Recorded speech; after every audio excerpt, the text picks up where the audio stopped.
आप देख रहे हैं सलाम दक्कन, मैं हूं इमरान खान। आइए खबरों के इस सफर को शुरू करते हैं। कांग्रेस ने आम इंतखाबात 2019 के लिए अपना इंतखाबी मंशूर जारी कर दिया है, जिसमें कि 20% गरीबों के लिए न्यूनतम आय योजना शुरू करने का वादा किया है। साथ ही मार्च 2020 तक नौजवानों को 22 लाख सरकारी नौकरियां देने जैसे वादे भी किए गए हैं। ये रिपोर्ट देखिए।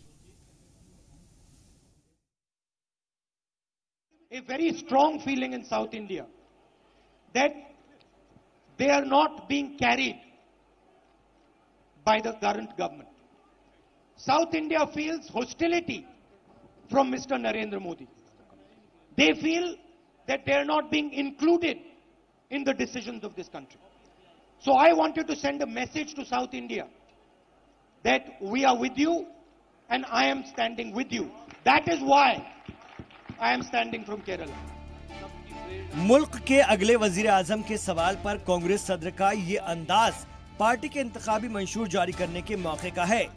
एक तरफ साबिक पीएम डॉक्टर मनमोहन सिंह ने इसे तारीखी दिन बताया, तो साबिक वजीर खजाना पी चिदम्बरम ने बेरोजगारी को बड़ा मुद्दा करार दिया। Today is a unique date in the history of the Congress party. We are going to release a forward-looking document which sums up the aspirations of the people of India for a decent life and life of dignity and self-respect. The real issues are, as every survey, every research will tell us, the real issues are, number one is unemployment. 4 crore 70 lakh jobs were lost, not the 2 crore jobs every year that the Prime Minister promised. बेरोजगारी से ही अपनी बात शुरू की कांग्रेस सदर राहुल गांधी ने भी। इख्तिदार में आने के बाद मार्च 2020 तक 22 लाख सरकारी नौकरियां देने का वादा किया। देश में युवाओं को रोजगार नहीं मिल रहा है। नरेंद्र मोदी ने 2 करोड़ की बात की, झूठ। और सच्चाई बड़ी क्लियर है, 22 लाख सरकारी रोजगार खाली पड़े हैं। उनको कांग्रेस पार्टी मार्च 2020 तक भर के दे देगी। 3 साल के लिए हिंदुस्तान के युवाओं को बिजनेस खोलने के लिए कोई परमिशन की जरूरत नहीं, किसी से कोई परमिशन लेने की जरूरत नहीं। न्यूनतम आय योजना की तफसील बताते हुए राहुल गांधी ने एक नया नारा दिया, गरीबी पर वार 72,000। प्रधानमंत्री ने कहा कि 15 लाख रुपए हर बैंक अकाउंट में डालेंगे। पूरा देश जानता है कि वो झूठ था। हिंदुस्तान के गरीब लोगों के बैंक अकाउंट में सचमुच सरकार कितना पैसा डाल सकती है, और एक नंबर दिया उन्होंने मुझे, गरीबी पर वार 72,000। कांग्रेस सदर ने रेलवे की तरह अलग किसान बजट की भी वकालत की। उन्होंने किसान नौजवान पर फोकस करते हुए हर तबके को लुभाने की कोशिश की। सेपरेट किसान बजट होना चाहिए, जैसे रेलवे बजट होता था। किसानों का एक सेपरेट बजट होना चाहिए। हिंदुस्तान के किसान को मालूम होना चाहिए कि उसको कितना पैसा दिया जा रहा है, उसकी एमएसपी कितनी बढ़ाई जाएगी, सब उसके सामने होना चाहिए। दूध का दूध, पानी का पानी होना चाहिए। अगर किसान कर्जा ना दे पाए तो वो क्रिमिनल ऑफेंस ना हो, वो सिविल ऑफेंस हो। तकरीब में राहुल गांधी से पीएम मोदी के हिंदू दहशतगर्दी वाले बयान पर भी सवाल हुआ। जवाब में कांग्रेस सदर ने कहा कि हिंदू सब हैं, लेकिन बहस बेरोजगारी बदुनवानी पर होनी चाहिए। सब लोग हिंदू हैं, मगर देश में रोजगार की जरूरत है, देश में किसानों की मदद करने की जरूरत है, देश में न्याय की जरूरत है। नरेंद्र मोदी जी छुप रहे हैं, नरेंद्र मोदी जी डरे हुए हैं। नेशनल सिक्योरिटी में मेरे से आके डिबेट करें। आम इंतखाबात से पहले कांग्रेस ने आम शहरी को लुभाने की भरपूर कोशिश की है। 2014 में जारी बीजेपी के इंतखाबी मंशूर को मुद्दा बनाने वाली कांग्रेस को 2004 और 9 के अपने इंतखाबी मंशूर को भी देखना होगा, जहां इख्तिदार में आने के बाद पार्टी ने कितने वादे पूरे किए। जी सलाम के लिए ब्यूरो रिपोर्ट के साथ मासूम Siddiqui.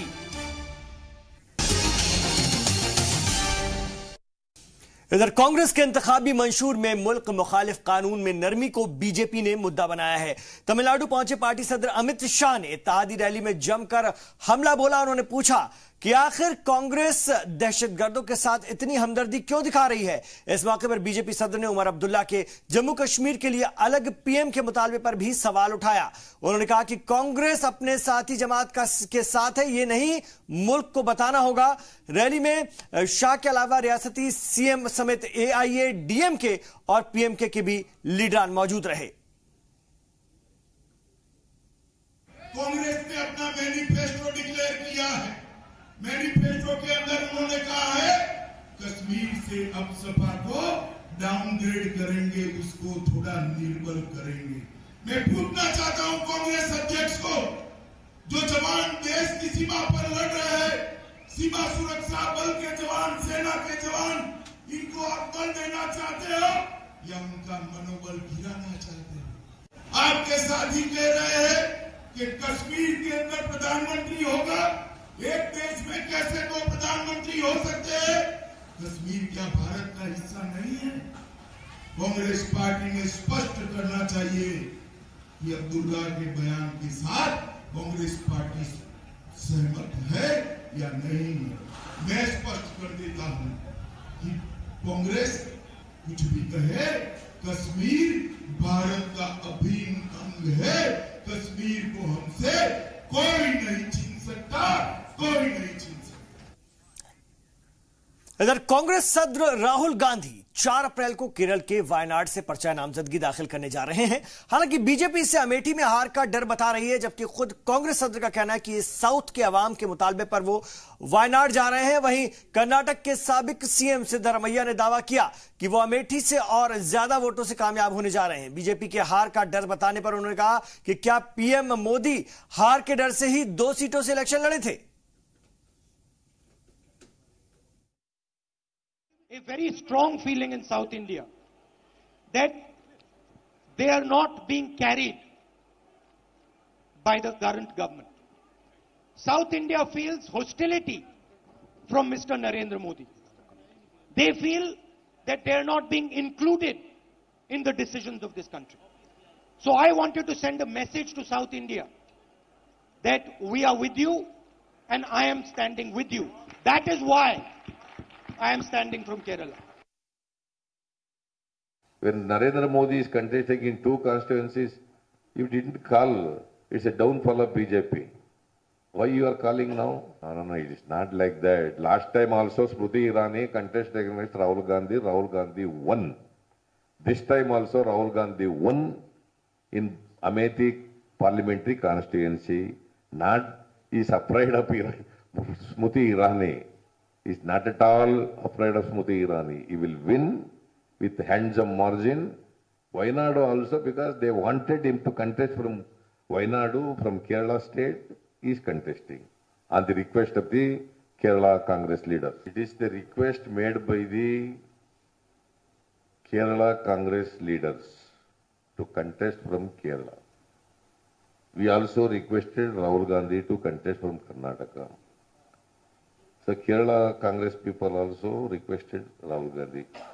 So the High Command has taken a decision to contest from Kerala. That is why Mr. Antony, the senior leader of the Congress party, who announced that Rahul Gandhi is contesting from Wayanadu. Karnataka में मुसलमानों की नाराजगी के सवाल पर साबिक CM KS. Eshwarappa ने तंज किया है। बीजेपी के सीनियर लीडर ने कहा है कि मुसलमान उन पर भरोसा नहीं करते, इसीलिए वो उन्हें टिकट नहीं देते। ಇವರು ನಮ್ಮ ವೋಟ್ ಬ್ಯಾಂಕ್ ಮಾಡ್ಕೊಂಡಿದ್ದಾರೆ ಅಂತ ಹೇಳ್ಕೊಂಡು ಇತ್ಲ ಕುರುಬರು ಇತ್ಲಗೆ ಮುಸಲ್ಮಾನರು ಅರ್ಥ ಮಾಡಿಕೊಂಡು ಕಾಂಗ್ರೆಸ್ ವೋಟ್ ಕೊಡಲ್ಲ ಅಂತ ಗೊತ್ತಾದ ನಂತರ ಕಾಂಗ್ರೆಸ್ ಪಕ್ಷದ ಟಿಕೆಟ್ ಕೂಡ ನಿರಾಕರಣೆ ಮಾಡ್ತಾ ಇದ್ದಾರೆ। ಇದು ಅನ್ಸಾರಿ ಸಾಹೇಬ್ರಿಗೆ ಅರ್ಥ ಆಗಬೇಕಿತ್ತು, ನನಗಲ್ಲ। ನಿಮ್ಮನ್ನು ವೋಟ್ ಮಾತ್ರ ಮಾಡ್ಕೊಂಡಿದ್ದಾರೆ ವೋಟ್ ಬ್ಯಾಂಕ್, ನಿಮ್ಮ ಟಿಕೆಟ್ ಇಲ್ಲ ಎಂಥದಿಲ್ಲ, ಇದು ಅವ್ರು ಅರ್ಥ ಮಾಡ್ಕೋತೀರ ಸಂತೋಷ। ನಾವಂತೂ ಕೊಡಲ್ಲ, ಮುಸಲ್ಮಾನರು ನಾವು ಟಿಕೆಟ್ ಕೊಡಲ್ಲ ಕರ್ನಾಟಕ ರಾಜ್ಯದಲ್ಲಿ। ಯಾಕೆ? ನಮ್ಮನ್ನು ನೀವು ನಂಬಿಲ್ಲ, ನಮ್ಮನ್ನು ನಂಬಿ ನಮ್ಗೆ ಓಟ್ ಕೊಟ್ಟಾಗ ನಮ್ಮನ್ನು ಅರ್ಥ ಮಾಡ್ಕೊಂಡು ನಾನು ಬಿಜೆಪಿ ಕಚೇರಿ ಬಂದು ನಮ್ಮ ಪಕ್ಷದ ಕಚೇರಿಯಲ್ಲಿ ಒಂದು ಕಸ ಹೊಡೆದು ಪಾರ್ಟಿ ಕೆಲಸ ಮಾಡಿ ಒಂದು 10 ವರ್ಷಕ್ಕೆ ಮಾಡಲಿ, ಆಮೇಲೆ ಒಂದ್ಸರಿ ಟಿಕೆಟ್ ಕೊಡಬೇಕು ಬೇಡ ಅಂತ ಕೊಪ್ಪಳದ ಜನ ತೀರ್ಮಾನ ಮಾಡಿದ್ರೆ ನೋಡೋಣ. अक़लियती तकरीब के दौरान ईश्वरप्पा ने कांग्रेस पर मुसलमानों को वोट बैंक के तौर पर इस्तेमाल करने का इल्जाम लगाया. 28 पार्लिमानी सीटों वाले कर्नाटक में कांग्रेस ने सिर्फ एक मुस्लिम को उम्मीदवार बनाया है. ऐसे में ईश्वरप्पा ने पार्टी के सबका साथ सबका विकास के दावे की पोल खोल दी. साथ ही ये सोचने पर मजबूर कर दिया कि क्या मोदी हुकूमत मुसलमानों की तरक्की पर संजीदा नहीं है. जी सलाम के लिए ब्यूरो रिपोर्ट के साथ मासूम सिद्दीकी. आम इंतखाबात से ठीक पहले लीडरान के पार्टियां बदलने का दौर भी शुरू हो गया है. टिकट की आस लगाए अब तक पार्टी का वफादार कहने वाले लीडरान को दूसरी पार्टियां अच्छी लगने लगी हैं और ऐसा ही मामला कर्नाटक में भी कांग्रेस से नाराज कई मुस्लिम लीडरान ने बीजेपी तक का दामन थाम लिया है. इसके लिए बाकायदा तौर पर पार्टी ने माइनॉरिटी सेल की इजलास किया और इसकी सदारत साबिक वजीर सदानंद गौड़ा ने की. बीजेपी में दाखिल होते ही इन्हें कांग्रेस और जेडीएस में कई खामियां दिखने लगी. हालांकि दूसरी जमातों में भी कमोबेश यही नजारा देखने को मिल रहा है.